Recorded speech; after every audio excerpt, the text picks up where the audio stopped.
Hello friends, welcome you all. आज हम लोग देखेंगे depreciation and it's accounting.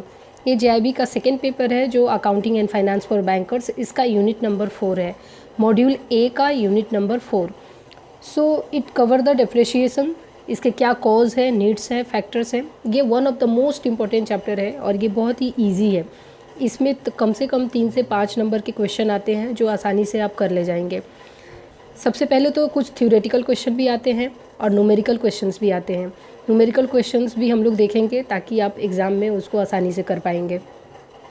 So firstly we are going to see कि meaning of depreciation, depreciation का meaning क्या होता है, डिप्रिशिएशन होता क्या है। और डिप्रिशिएशन को जानने से पहले सबसे पहले हम ये जान लेते हैं कि डिप्रिशिएशन कैलकुलेट किस पे होता है। डिप्रिसिएशन जो है वो कैलकुलेट होता है फिक्स असेट पे, ओनली फिक्स्ड असेट पे कैलकुलेट होता है, करेंट असेट पे कैलकुलेशन नहीं होती है। सो डेप्रिशिएशन यहाँ पे लिखा है कि डेप्रिशिएशन से is charge to profit and loss account for the fall in the value of asset during each year of its use. इसका मतलब क्या है? सबसे पहले तो डेप्रिशिएशन क्या है कि fall in the value of assets due to some reason हो सकती है जिसकी वजह से उसके वैल्यू में, उसके प्राइस में गिरावट आ जाती है। इसका मतलब कि फिक्स असेट की वैल्यू में गिरावट, कमी को हम डेप्रिशिएशन कहते हैं। सारी तरह से असेट पर डिप्रिसिएशन नहीं लागू होता है, सिर्फ फिक्स असेट पर ही डिप्रिसिएशन लागू होता है। सभी तरह के असेट्स पे ये लागू नहीं होता है। ये ध्यान में रखने वाली बात है क्योंकि कभी कभी एग्जाम में ये क्वेश्चन आ जाता है कि depreciation is calculated on fix asset, current asset और नन ऑफ दीज, ऐसा कुछ दिया रहेगा तो आपको फिक्स असेट ही टिक करना है। सो एग्जाम्पल के तौर पे अगर हम देखेंगे तो सपोज आपने एक कार ख़रीदा, 10 लाख रुपए की एक कार ख़रीदा एंड 1 साल के बाद उसकी वैल्यू कम हो जाती है। तो कम क्यों हो जाती है? ये हो सकता है कि कुछ टेक्नोलॉजी चेंज हो गया है, या मार्केट में कुछ न्यू मॉडल आ गया है, या आपने उस कार को यूज़ किया है जिसकी वजह से उसकी हेडलाइट टूट गई है, या कुछ स्क्रैचेस आ गए हैं। तो जब भी ये पुरानी हो जाती है या वियर एंड टियर आ जाता है तो इसकी वजह से डिप्रिशिएशन उस पर कैलकुलेट किया जाता है।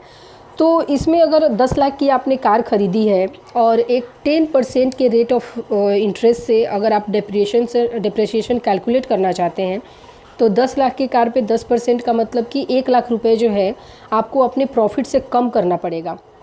इसमें आप क्या करते हैं कि एक प्रोविजनिंग करते हैं कि मुझे यह fix amount profit and loss account से कम कर देना है, ये जो डिप्रिशिएशन अमाउंट है उसको निकाल देना है, ताकि जो है जितना अमाउंट आपका बचे प्रॉफिट में से, सपोज 10 लाख का कार है, 1 लाख रुपए आपने 10% के हिसाब से निकाल दिया तो 9 लाख पे ही आपको टैक्स या जो भी है अमाउंट आपको पे करना पड़ेगा।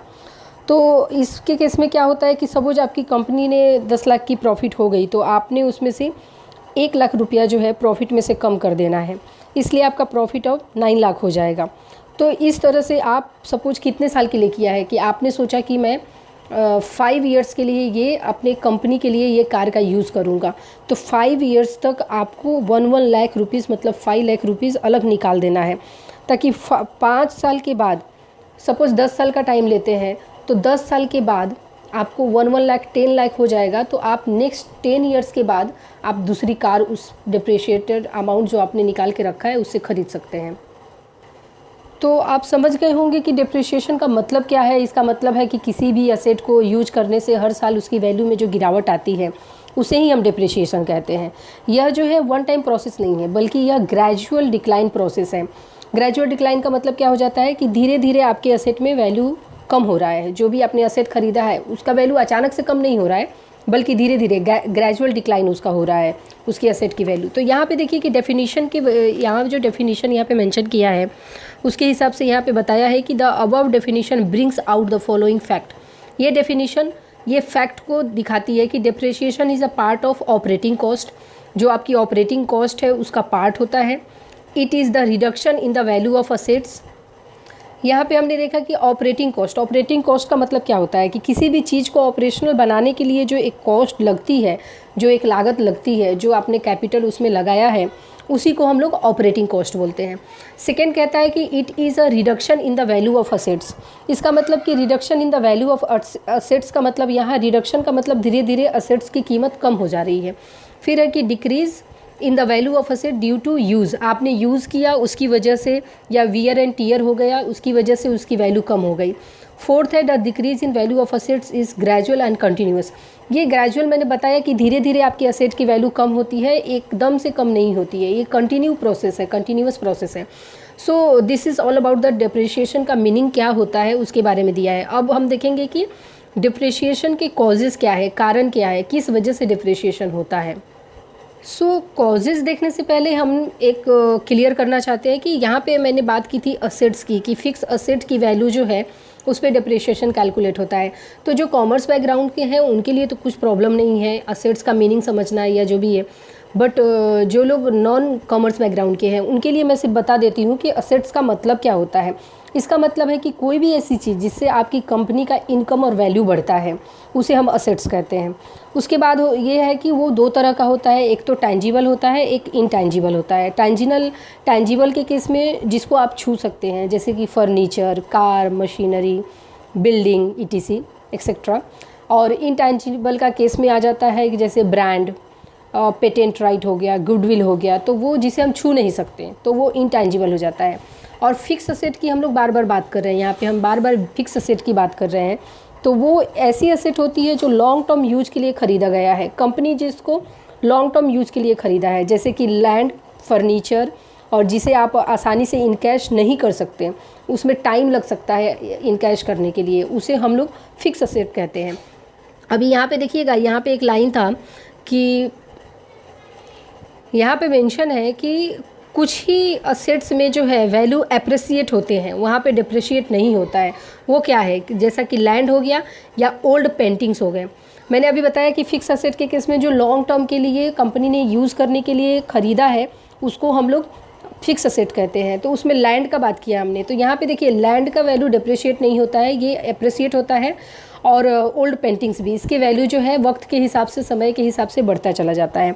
तो ये हो गई फिक्स असेट की बात। दूसरा हम लोग देखते हैं कि एक होता है करेंट असेट। करेंट असेट क्या होता है? करेंट असेट जो जैसे कि cash and other asset that are expected to convert into cash within a year, जिसको हम एक साल के अंदर ही इनकैश करा सके, आसानी से इनकैश करा सकते हैं। जैसे कि कैश तो है ही ऑलरेडी, प्लस इन्वेंट्री हो गया, स्टॉक हो गया या डेप्टर्स हो गए, इन सब को हम लोग आसानी से इनकैश करा सकते हैं। So now coming to the causes of depreciation, कि डिप्रिशिएशन के कॉजेज़ क्या है, इसका कारण क्या है। तो सबसे फर्स्ट है wear and tear due to actual use. इसका मतलब है कि आप जब भी कोई असेट खरीदते हैं तो उसे यूज करते हैं और उसे उसके यूज होने के कारण उसके प्राइस में गिरावट आती है, इसलिए उसकी प्राइस डिप्रिशिएट हो जाती है। तो ये जो है वियर एंड टीयर का हो गया। जैसे कि आपने कार ख़रीदा तो आपने उसको यूज़ किया, तो वो वियर एंड टीयर यूज़ के कारण आप जितना उसको यूज़ करेंगे उसके प्राइस में उतनी ही गिरावट आ जाएगी। उसके सेकेंड कहता है कि एफ्लुक्स ऑफ टाइम। अब यहाँ पे देखिए ये भी इम्पोर्टेंट है, आपको वहाँ पे दे देगा कि causes of depreciation and efflux of time का मतलब क्या है। तो एफ्लुक्स का टाइम का मतलब कि होता है कि जब भी आप कोई जैसे कार ख़रीदा और आपने उसको यूज़ नहीं किया, लेकिन टाइम के साथ उसकी वैल्यू तो कम हो जाएगी। आपने जो है सपोज एक कार ख़रीदा और आपने उसको गैरेज में ला के रख दिया, बट आपने उसको यूज़ नहीं किया, तो आप यूज़ करें ना करें, बट नया टेक्नोलॉजी या नया मॉडल आने के कारण उसका जो प्राइस है वो तो डिप्रिसिएट हो जाएगा। यहाँ पे देखिए मेंशन है कि मेरे passage of time will cause the fall in the value of assets even it is not use. अगर आप यूज़ नहीं भी करते हैं तो उसके प्राइस में, उसकी वैल्यू में गिरावट आ जाती है। उसके बाद है ऑब्सोलेंस। इसका मतलब क्या होता है कि कुछ न्यू इनोवेशन आ गया या नया टेक्नोलॉजी आ गया या नया डिज़ाइन आ गया, उसकी वजह से जो है आपके गाड़ी का, आपके कार का डिमांड कम हो गया। ये देखिए न्यू इन्वेंशन और परमानेंट चेंज इस डिमांड में भी रेंडर टू असेट यूजलेस। अगर वो यूजलेस हो जाता है इसकी वजह से मतलब ऑब्सोलेंस हो गया। फोर्थ है कि एक्सीडेंट। इन केस गाड़ी की एक्सीडेंट हो जाती है तो उसकी प्राइस में गिरावट आ जाएगी। नेक्स्ट है fall in the market price. आज ही आपने ख़रीदा और कल के डेट में कुछ दूसरा गाड़ी लॉन्च हो गया, उसकी वजह से आप इस कार का प्राइस जो है वो कम हो गई, तो ये आ जाता है। तो ये डिप्रिसिएशन के कारण हो जाते हैं। उसके बाद है कि नीड फॉर डिप्रिसिएशन। डिप्रिसिएशन की ज़रूरत क्या है ये हम देख लेते हैं। सो नीड के केस में सबसे फर्स्ट है कि know the correct profit. Correct profit हमें कब मिलेगा? जब भी हम डिप्रिसिएटेड अमाउंट को प्रॉफिट अकाउंट से माइनस कर देंगे। सपोज आपके कंपनी का प्रॉफिट 10 लाख रुपए है, आपने उसमें से 1 लाख का जो डिप्रिशिएटेड अमाउंट है उसको माइनस कर दिया, तो 9 लाख जो है वो आपका करेक्ट प्रॉफिट होता है। तो करेक्ट प्रॉफिट को जानने के लिए हमें डिप्रिशिएटेड अमाउंट को माइनस करना पड़ता है। उसके बाद है कि to show the correct financial position. Correct financial position दिखाने का मतलब क्या है? इसका मतलब कि जब भी आप डिप्रिशिएशन अमाउंट को माइनस करके दिखाते हैं तो आपकी कंपनी का ट्रू पोजीशन या फेयर फाइनेंशियल पोजीशन जो है उनके स्टॉक होल्डर या शेयर होल्डर के सामने जाता है। तो ये हो गया कि फाइनेंशियल पोजीशन को मतलब ट्रांसपेरेंसी को मेंटेन करना, अपने फाइनेंशियल पोजीशन को बराबर से दिखाना। थर्ड आ जाता है to make provision for replacement of assets. अभी provision for replacement of asset मैंने अभी एग्जांपल में बताया आपको कि 10 लाख की है, आपने 10 साल के लिए 10 लाख की गाड़ी खरीदी है, 1-1 लाख रुपया जो है 10% के हिसाब से आप निकाल के रख रहे हैं ताकि 10 ईयर्स में आपके पास 10 लाख रुपए इकट्ठे हो जाए, ताकि जब भी आपको रिप्लेस करना हो या नई गाड़ी खरीदना हो तो वो अमाउंट आप उसमें यूज़ कर सकें। इसका मतलब है कि हर एक साल आप अपने प्रॉफिट एंड लॉस अकाउंट से एक प्रोविजनिंग करते हैं, आप डिप्रिशिएशन अमाउंट को माइनस कर लेते हैं ताकि आप इस असेट को रिप्लेसमेंट के टाइम में फंड आसानी से मिल सके, उस समय आपको कुछ दिक्कत ना आए। तो ये प्रोविजनिंग करना रिप्लेसमेंट के लिए ज़रूरी हो जाता है। अब कौन कौन से फैक्टर है जो डिप्रिशिएशन में आते हैं? तो सबसे पहला फैक्टर है कि the cost of the assets. ये कॉस्ट ऑफ द अफेक्ट, अभी फैक्टर्स का मतलब आपने समझा होगा कि फैक्टर्स ऑफ डेप्रिशिएशन। फैक्टर्स का मतलब है कि डेप्रिशिएशन को कैलकुलेट करने के लिए आपको क्या चाहिए, किन बातों को, किन टर्म्स को आपको ध्यान में रखकर डेप्रिशिएशन कैलकुलेट करना है, वो फैक्टर्स हो जाता है। तो सबसे पहला तो ये है कि असेट का कॉस्ट आपको ध्यान में रखना है। इसमें जो है ओरिजिनल कॉस्ट, जितने में हमने ख़रीदा, सपोज 10 लाख में हमने ख़रीदा, प्लस उसे फंक्शनल बनाने के लिए जितना भी कॉस्ट लगा। सपोज कि आपने गाड़ी ख़रीदा और ऑन रोड आने के लिए, या सपोज यहाँ पे हम गाड़ी का एग्जांपल नहीं देते हैं, यहाँ पे मैं आपको देती हूँ एक प्रिंटर का एग्जांपल। सपोज आपने प्रिंटर ख़रीदा और प्रिंटर में कार्ट्रेज एंड ऑल, और उसको प्रिंटर को आप दुकान से लेके अपने ऑफिस तक लेके आए, उसमें जो गाड़ी का खर्चा लगा प्लस आपका इंस्टॉलेशन के जो चार्जेस लगे, मतलब प्रिंटर ख़रीदने से लेके उसके प्रिंटिंग आने तक के बीच में जो भी चार्जेस लगे हैं फर्स्ट टाइम में, वो जो हो जाता है वो टोटल कॉस्ट हो जाता है। तो इसका मतलब कि जैसे इंस्टॉलेशन फ़ी हो गया, या जो भी उसके लाने का गाड़ी को फेयर देना पड़ा, जो भी उसको रेंट देना पड़ा, वो टोटल अमाउंट इसमें इंक्लूड हो जाता है। तो क्या क्या इंक्लूड होता है? सबसे पहला ओरिजिनल कॉस्ट, या कोई इंस्टॉलेशन फ़ी लगा वो, या कुछ फेयर लगा, वो सब मिला के इसके कॉस्ट में ही ऐड होता है। तो ये हो जाता है कि कॉस्ट ऑफ द असेट्स। फिर सेकेंड क्या बोलता है कि द एस्टिमेटेड रेसिड्यूअल और scrap value at the end of the life. इसका मतलब होता है कि उसकी रिटर्न वैल्यू 10 साल के बाद कितनी मिलेगी, जिससे स्क्रैप या रेसिड्यूअल वैल्यू बोलते हैं। मतलब कि आपने गाड़ी 10 लाख की खरीदी है और 10 साल के बाद आपको सपोज वो गाड़ी 50,000 या 1 लाख में आप बेच पा रहे हैं, तो वो उसका स्क्रैप वैल्यू हो जाता है। फिर उसके बाद है third, the estimated number of years of its commercial life. तो थर्ड ये कहता है कि कितने साल चल सकती है, आपने जो भी गाड़ी खरीदा तो कितने साल चल सकती है। तो ये सारी चीज़ें जो है, ये सारे फैक्टर्स को ध्यान में रखकर हमें डिप्रिशिएशन कैलकुलेट करना पड़ता है। उसके बाद यहाँ पे हम देख लेते हैं अकाउंटिंग इंट्रीज। अकाउंटिंग इंट्रीज कैसे करते हैं? तो सबसे पहला है कि डिप्रिशिएशन अकाउंट डेबिट करते हैं एंड असेट्स अकाउंट को क्रेडिट करते हैं। The depreciation account goes to the debit of profit and loss account and the assets appear its reduced value in the balance sheet। तो उसके बाद जो है एक अल्टरनेटिव एंट्री इसका आता है कि डिप्रिशिएशन अकाउंट को डेबिट करना and to provision for depreciation account. ये प्रोविजनिंग जो हम कर रहे हैं 1 लाख रुपए का, तो to provision to the depreciation account इसको क्रेडिट करेंगे 3000 से। तो ये अकाउंटिंग एंट्री हो गई। उसके बाद हम देख लेते हैं कि मेथड्स क्या है। ये one of the most important है, वेरी वेरी इंपॉर्टेंट है। इसको आप ध्यान से समझिएगा ताकि एग्ज़ाम में आप इसको कर पाए आसानी से। तो मेथड्स क्या है? 3 मेथड है कैलकुलेशन का। सबसे पहला मेथड है fix percentage on original cost और फिक्स इंस्टॉलमेंट और स्ट्रेट लाइन मेथड। इसको मोस्टली स्ट्रेट लाइन मेथड के नाम से याद रखिए। और ये इसमें क्या होता है ना, डिप्रिशिएशन के ये तीनों मेथड जैसा नाम है वैसे ही उसके एग्जाम्पल आएंगे, आपको आगे समझने को मिलेगा कि मैं क्या बोल रही हूँ। ये स्ट्रेट लाइन मेथड के केस में जो है लॉस इसमें जो equal amount of value each year lose होता है, जो भी अमाउंट होता है डिप्रिसिएशन अमाउंट वो इक्वली हर साल इक्वली इसमें लॉस होता है, ये लूज़ होता है। This method is calculated the depreciation of the asset which assume that the asset will lose an equal amount of value each year. ये ध्यान में रखिए, मतलब constant depreciation value per year, हर साल कॉन्स्टेंट, स्ट्रेट कांस्टेंट ऐसे ध्यान रखिए कि इक्वल अमाउंट हर साल इसमें लूज होता है। तो इसका फॉर्मूला क्या है, फॉर्मूला हम लोग देख लेते हैं कि depreciation equal to cost price of the assets क्या है, स्क्रैप वैल्यू जो मैंने बताया कि बेचने के समय लास्ट में आपको कितना पैसा मिलेगा वो, और estimated life of the cost. आप यहाँ पे जो देखेंगे कि फैक्टर्स, ये फैक्टर्स में सब मेंशन है, इसी फैक्टर्स के बेसिस पे आपका ये कैलकुलेशन आसानी से हो जाएगा। तो सबसे पहले कॉस्ट प्राइस कितना है, कितने में आपने खरीदा, total price minus scrap value करिए, एस्टिमेटेड लाइफ। तो इसका हम लोग एक एग्जांपल देख लेते हैं। एग्जांपल यहाँ पे दिया हुआ है कि सपोज एक कंपनी है, उसने 4 लाख रुपये का एक पटेल ट्रांसपोर्ट अक्वायर्ड एक ट्रक, उसने 4 लाख रुपये का एक ट्रक खरीदा। तो उसके बाद उसने 10% से राइट ऑफ किया डेप्रिसिएशन और ओरिजिनल कॉस्ट एवरी ईयर। तो इसके बाद उसको जो है कितना डिप्रिसिएशन अमाउंट एवरी ईयर 3 साल के लिए कितना उसका अमाउंट आएगा ये कैलकुलेट करना है।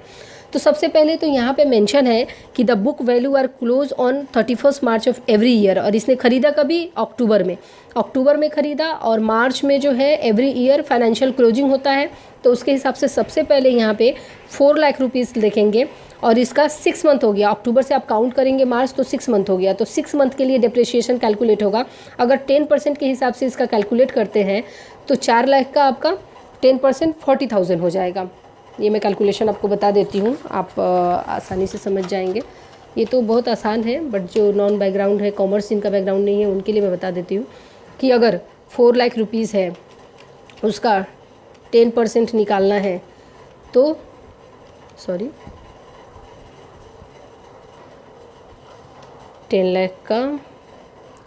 लाख है ना, 4 लाख का 10 × 10 डिवाइडेड बाई 100 करेंगे तो 40,000 आया। आप देखिए अब 40,000 आया, तो 40,000 1 ईयर के लिए आया, बट यहाँ पे हमें क्या करना है 6 मंथ के लिए। तो इसको डिवाइड कर देंगे 2 से, तो 20,000, तो 20,000 हम 4 लाख से माइनस करेंगे तो 3,80,000 आ गया।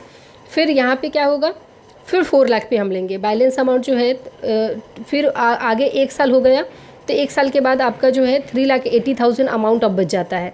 तो इसके बाद हम क्या करेंगे कि ये स्ट्रेट लाइन मेथड है ना, हमें जो है ओरिजिनल अमाउंट पे ही डिप्रिसिएशन कैलकुलेट करना होता है।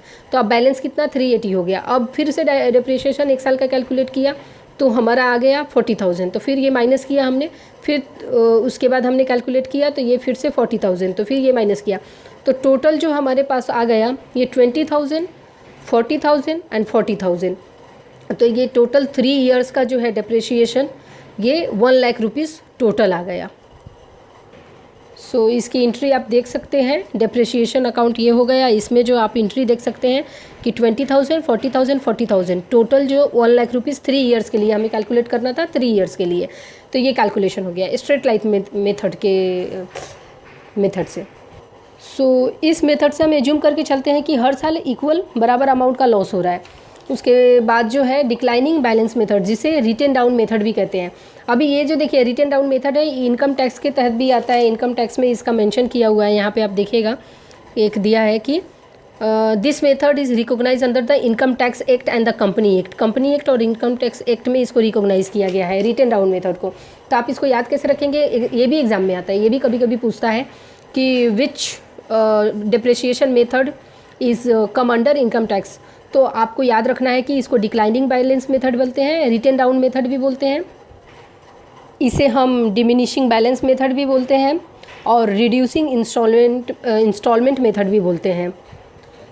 सो इस मेथड में जो है एक फिक्स परसेंटेज रेट दिया होगा, उसी के बेसिस पे हमें डिप्रिसिएशन कैलकुलेट करना होता है। इसमें जो है, इसमें पहले साल डिप्रिसिएशन ज़्यादा होता है और दर साल जो है वो रिड्यूस होते जाता है। सबसे फर्स्ट ईयर में ज़्यादा होगा, उसके बाद जो है कम हो जाता है। तो इसको याद कैसे रखेंगे, इसको याद रखिएगा कि इनकम टैक्स एक्ट या कंपनी एक्ट में इसको लिखा गया है, रिटेन डाउन किया गया है। तो आपको ध्यान में रहेगा कि डिप्रिसिएशन का रिटेन डाउन मेथड जो है उसको इनकम टैक्स एक्ट और कंपनी एक्ट के थ्रू उसको रिकॉग्नाइज़ किया गया है, तो रिटर्न किया हुआ है इनकम टैक्स एक्ट में, तो ये याद रहेगा आपको, एग्ज़ाम में कन्फ्यूजन नहीं होगा। सो ये मेथड में परसेंटेज रेट दिया होता है और उसके हिसाब से हर साल उसी रेट के हिसाब से वो कैलकुलेट होता है। सो हम लोग इसका एक एग्जांपल देख लेते हैं। सबसे पहले तो इसका देखिए एक फॉर्मूला है कि एनुअल डेप्रिसिएशन कैसे कैलकुलेट होता है, previous year value into percentage rate. Previous year value का मतलब यहाँ पे क्या हुआ कि सपोज यहाँ पे, चलिए ये एग्जांपल हम लोग देख लेते हैं कि ओरिजिनल कॉस्ट ऑफ असेट 20,000 का एक असेट का कॉस्ट है और 20% के हिसाब से उसका डिप्रिशिएशन हो रहा है। तो 20% के हिसाब से अगर डिप्रिशिएशन होगा 20,000 का, तो हम कैलकुलेट कैसे करेंगे? कैलकुलेशन आपको मालूम है कि 20,000 इंटू 20/100 करेंगे। तो यहाँ पे कैलकुलेट करेंगे 2 2 जा 4,000 रुपीज़ इसका फर्स्ट ईयर में डिप्रिशिएशन हो गया। यहाँ पे कैलकुलेशन भी दिया हुआ है।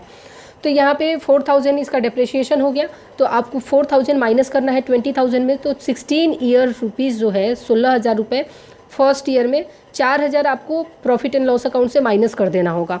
तो उसके बाद कितना बच जाता है? 16,000 रुपये। 16,000 आपको बच जाता है। तो फिर 16 यहाँ पे 20,000 में से नहीं करना है, अब इसमें से जो माइनस करके आया, जो एक्चुअल आप कॉस्ट निकला, अब उसमें उस पर आपको कैलकुलेट करना है। तो 16,000 का फिर 5% निकालेंगे तो आपको 3,200 आएगा। फिर उसको माइनस करेंगे 16,000 में से, तो आपका 12,800 आएगा। फिर इस पर आप थर्ड ईयर कैलकुलेट करेंगे, फोर्थ ईयर कैलकुलेट करेंगे, फिफ्थ ईयर, क्योंकि क्वेश्चन में आपको दे रहा है कि 5 साल में आपको निकालना है। तो आपका लास्ट में जो है ये वैल्यू बच जाता है एंड टोटल डिप्रिसिएशन अमाउंट इसको ऐड कर देंगे तो ये आपका 5 साल का डिप्रिसिएशन अमाउंट आ जाता है। तो ये आसानी से आप कैलकुलेट कर सकते हैं कि जो भी कॉस्ट प्राइस है, एक्चुअल प्राइस है, उसमें से आपको डिप्रिशिएशन एक रेट ऑफ इंटरेस्ट दिया है, उसके बेसिस पे कैलकुलेट करना है। जैसे 20% दिया है तो 20% से आपको हर साल कैलकुलेट करना है और बाद में जो है आपको प्रीवियस ईयर का जो वैल्यू आता है उसके बेसिस पे फिर कैलकुलेट करना है। जितने साल के लिए बोला है उतने साल के लिए आप कैलकुलेट करिए इसको। उसके बाद हम लोग देख लेते हैं, ये भी एक एग्जाम्पल दिया हुआ है कि कैसे कैलकुलेट करना है रिटन डाउन मेथड में, वही ट्रक वाला एग्जाम्पल है। तो सबसे पहले यहाँ देखिए advantage and disadvantage of straight line method. Straight line method का एडवांटेज क्या है? एडवांटेज में सिंपल मेथड ऑफ कैलकुलेशन, बहुत ही आसान है, कांस्टेंट आपको कैलकुलेट करते रहना है, हर साल एक ही अमाउंट आपको डिप्रिशिएशन उसमें मिलता है, तो ये बहुत ही आसान है कैलकुलेशन करने में। And it is easy to understand, there is no variation in amount of depreciation change from year. मतलब क्योंकि चेंज नहीं हो रहा है ना, एक साल जो भी अमाउंट आया अगले साल भी उतना ही आएगा, फिर तीसरे साल भी उतना ही आएगा, ऐसे करके जितने भी नंबर ऑफ़ ईयर के लिए पूछ रहा है हर साल कांस्टेंट अमाउंट आएगा। मतलब lose equal amount of value each year इसके केस में आ जाता है कि एक ही अमाउंट हर साल वो लूज़ करता है। डिसएडवांटेज क्या होता है?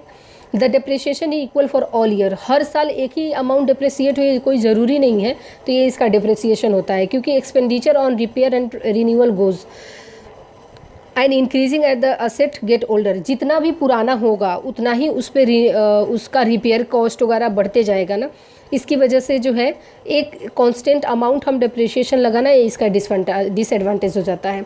नेक्स्ट देख लेते हैं कि रिटन डाउन मेथड का एडवांटेज और डिसएडवांटेज क्या होता है। रिटन डाउन मेथड में सबसे पहला है कि इनकम टैक्स में कंपनी एक्ट में इसको रिकॉग्नाइज़ किया गया है, तो आपने याद रखा है इसको कि इनकम टैक्स एक्ट और कंपनी एक्ट में रिटन है क्या, रिटन डाउन मेथड, तो ये ध्यान रखें। फिर total expenditure on the repair and renewal and depreciation on the asset are equal in all year at the initial year and depreciation more on the repair and less. अभी देखिए इसमें क्या होता है कि डिप्रिशिएशन सबसे ज़्यादा फर्स्ट ईयर में आता है, लेकिन जितना जो भी गाड़ी है, गाड़ी का ही हम एग्जांपल लेते हैं कि कार जितनी पुरानी होते जाएगी उस पर उसका जो रिपेयर और एक्सपेंडिचर ज़्यादा लगेगा, उस पर ज़्यादा चार्जेस लगेगा। बट इसके केस में जो है डिप्रिसिएशन अमाउंट कम हो जाता है लास्ट के दिनों में, जबकि उस पर रिपेयर के चार्जेस ज़्यादा हो जाते हैं, तो ये भी इसका एक डिसएडवांटेजेस है। अच्छा, मैंने ये आपको डिसएडवांटेज बता दिया, बट यहाँ पे जो है क्या बोला है कि total expenditure on the repair and renewal and depreciation asset are equal in all year and the initial year the depreciation will be more and the repair. सबसे पहली बात है कि स्टार्टिंग के दिनों में वही उसका एडवांटेज जो है कि सबसे स्टार्टिंग के दिनों में उसका डिप्रिशिएशन सबसे ज़्यादा होता है, लेकिन रिपेयर का पैसा कम लगता है, रिपेयर होने के चांसेस भी कम है, पैसा लगे ही भी ना, ऐसा भी हो सकता है। तो डिप्रिशिएशन ज़्यादा हम कैलकुलेट करते हैं और रिपेयर नहीं होता है, ये एक इसका एडवांटेज आ जाता है। अब देख लीजिए कि डिसएडवांटेज क्या है कि asset can never be reduce to zero value in the book. इसके केस में जो है डिप्रिशिएशन का वैल्यू जो है asset can never be reduce to zero in the value of the book value में इसका वैल्यू कभी भी जीरो नहीं होता है, ये डिसएडवांटेज हो जाता है। फिर difficult to understand, there is variation depreciation change from year to year. हर साल जो है उसके डिप्रिसिएशन चेंज होते जा रहे हैं क्योंकि रेट ऑफ इंटरेस्ट पे कैलकुलेट हो रहा है, तो ये जो है डिफ़िकल्ट टू अंडरस्टैंड हो जाता है। नेक्स्ट है sum of the year digit method, ये तो बहुत ही आसान है। इसके केस में हम क्या करते हैं कि अगर 10 साल का यूजफुल लाइफ है तो हम 10, 9, 8, 7 ऐसे करके टोटल ऐड कर देते हैं। ये टोटल कितना आया, 55 आया। तो उसके बाद इसे हम लोग एक एग्जांपल से देख लेते हैं। यहाँ पे एग्जांपल ऑलरेडी मेंशन है बुक में कि एक कंप्यूटर आपने खरीदा in the straight line discussion 5000 computer with 200 salvage value. अगर 5000 का कंप्यूटर लिया और 200 रुपये का सैल्वेज वैल्यू है तो 3 साल के लिए आपको जो है ये सम ऑफ ईयर डिजिट मेथड से कैलकुलेट करना है। 5000 का जो भी है, जो भी आपने खरीदा, सपोज एक प्रिंटर खरीदा, तो कंप्यूटर तो आपको 5000 में आएगा नहीं, ओनली फॉर एग्जांपल दिया हुआ है यहाँ पे। 5000 का एक प्रिंटर लिया, सैल्वेज वैल्यू मतलब आप 3 साल यूज़ करने के बाद 200 रुपये में वो बेच पा रहे हैं, तो आपको 3 साल का उसका डिप्रिसिएशन कैलकुलेट करना है। तो सबसे पहले ये straight years of sum of years digit method में हम क्या करते हैं कि 3 साल दिया है ना, तो 3 + 2 + 1 इसको ऐड कर लेते हैं, 6 आ गया। अब उसके बाद जो है सैल्वेज वैल्यू को हम माइनस करेंगे ओरिजिनल कॉस्ट में से, तो 5000 - 200 करेंगे तो ये आ जाएगा 4800। ठीक है, अभी इसके बाद हमें फर्स्ट ईयर का कैलकुलेट करना होगा, फिर सेकेंड ईयर का, फिर थर्ड ईयर का। अगर तीनों ईयर का हमें कैलकुलेट करना हो तो इसको हम लोग कैलकुलेट कैसे करेंगे, 48 ये आ गया। उसके बाद ये 3 ईयर्स है ना, तो 3 ईयर्स और डिवाइडेड बाई तीनों को ऐड करके हमें कितना आया, 6। तो हम लोग इसको जब कैलकुलेट करेंगे तो ये आ जाएगा 1/2 और इसे हम कट करेंगे तो 2400। तो ये जो हमारा अमाउंट आया ये फर्स्ट ईयर का आ गया, 2400 फर्स्ट ईयर का आ गया। उसके बाद हम फिर नेक्स्ट हम कैलकुलेट करेंगे, अगेन 4800 पे कैलकुलेट करेंगे, इंटू 2/6 करेंगे। अभी ये सेकेंड ईयर का करेंगे, फर्स्ट ईयर में 3, सेकेंड ईयर में 2 एंड थर्ड ईयर में 1 ले लेंगे। तो इसके हिसाब से आपको आ जाएगा 1599, मतलब 1600 रुपये आ जाएंगे लगभग। उसके बाद हम थर्ड ईयर का कैलकुलेट करेंगे वैसे ही 4800 इंटू 1/6, तो ये आपका आ जाएगा लगभग 800 रुपये। तो ये 800 रुपये हो गए। सो इस टाइप से हम इसका कैलकुलेशन कर लेंगे। ठीक है, उसके बाद देखिए replacement of assets, fix asset and creation of sinking fund. ये सिंकिंग फंड का इसमें ये हो जाता है कि आप सिंकिंग फंड का मतलब है वी कैन से कि when amount is accumulated by means of equal periodic contribution with the objective of using it for a specific purpose. किसी स्पेसिफिक पर्पस के लिए, मतलब 10 साल के बाद आपको फिर से 10 लाख की कार खरीदनी है या ज़्यादा 12 लाख की कार खरीदनी है, बट एक रिप्लेसमेंट के लिए एक अमाउंट आपके पास आ जाता है। So we can say कि when amount is accumulated by means of equal periodic contribution with the objective of using it for the specific purpose, मतलब स्पेसिफिक पर्पस के लिए जब हम यूज़ करते हैं तो उसके क्रिएशन को हम सिंकिंग फंड बोलते हैं। सिंकिंग फंड जो है वो हम हर पीरियड पे एक स्पेसिफिक अमाउंट जो है स्पेसिफिक डेट को एक अकुमुलेट करते जाते हैं, ऐड करते जाते हैं, एक जगह हम इकट्ठा करते हैं, तो उसको हम सिंकिंग फंड। हमने फर्स्ट चैप्टर में भी पढ़ा था क्रिएशन ऑफ सिंकिंग फंड का ऑब्जेक्टिव क्या होता है कि डेट को पे ऑफ करना है, या बॉन्ड इशू है उसको रिडीम करना है, या कुछ वर्न आउट इक्विपमेंट है उसको रिप्लेस करना है, या नया इक्विपमेंट को बाई करना है। तो इसके लिए हम जो है सिंकिंग फंड का कॉन्सेप्ट देखा था हमने फर्स्ट इसमें। फिर लेटेस्ट सम अप में देख लीजिए, ये सिर्फ आप एक बार देख लीजिएगा, और ये इसमें है कि क्वेश्चन आंसर्स तो दिए नहीं हैं। उसके बाद अकाउंटिंग जो है, statement of accounting standard, accounting standard हमें आगे पढ़ने को मिलेगा। वहाँ पे अकाउंटिंग स्टैंडर्ड के A6 में जो है डिप्रिसिएशन आता है, तो इसमें इसका थोड़ा सा डेफिनीशन ऑलरेडी दिया है, इसके बारे में जो है डिटेल में दिया है। यहाँ पे देखिए, the useful life of depreciable asset is shorter than the physical life. जो भी फिजिकल लाइफ है उससे जो है यूजफुल लाइफ उसका कम होता है, ये बताया है यहाँ पे। तो ये सब इसको आप नहीं भी पढ़ेंगे तो चलेगा, आप सिर्फ कॉन्सेप्ट समझ जाइए कि डिप्रिसिएशन होता क्या है, उसके कॉज क्या है, फैक्टर्स क्या है, नीड क्या है, कैलकुलेट कैसे करते हैं, कौन कौन से मेथड है जिससे हम इसको कैलकुलेट करते हैं। 3 तरह के मेथड है।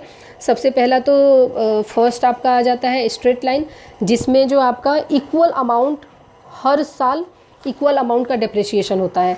सेकेंड आपका आ जाता है रिटेन डाउन, जिसमें concept depreciation rate per year होता है। हर साल एक ही रेट से, एक रेट जो भी डिफाइन हुआ है कि 10% दिया है या 20% दिया है, तो उसी रेट से डिप्रिसिएशन कॉन्स्टेंट रेट से आपको कैलकुलेट करना होता है। और थर्ड हो जाता है sum of year digit method, जिसमें कि आपको टोटल ऐड करके और उसके बेसिस पे कैलकुलेशन करना होता है। तो ये one of the most important और one of the most easy chapter है। नेक्स्ट वीडियो में हम लोग देखेंगे फॉरेन एक्सचेंज अर्थमेटिक के बारे में। तब तक आप प्रैक्टिस करिए। वैसे मैं आपको ये जितने भी मैं करा रही हूँ, जैसे फर्स्ट चैप्टर से मैंने सिंपल इंटरेस्ट या कंपाउंड इंटरेस्ट कराया या ईएमआई कराया, कैपिटल बजटिंग देखा जिसमें हमने एनपीवी आईआरआर देखा, ये सब के मैं न्यूमेरिकल भी करवाने वाली हूँ। ये तो हम कॉन्सेप्ट देख रहे हैं विथ एग्जाम्पल जो बुक में दिया है, बट अलग से भी मैं कुछ एग्जाम्पल आपको करवाने वाली हूँ जिससे कि आपके कॉन्सेप्ट क्लियर हो और एग्जाम में कुछ आपको कन्फ्यूजन ना हो। So in next video we will see foreign exchange arithmetic. तब तक keep practising. Thank you so much for watching this video.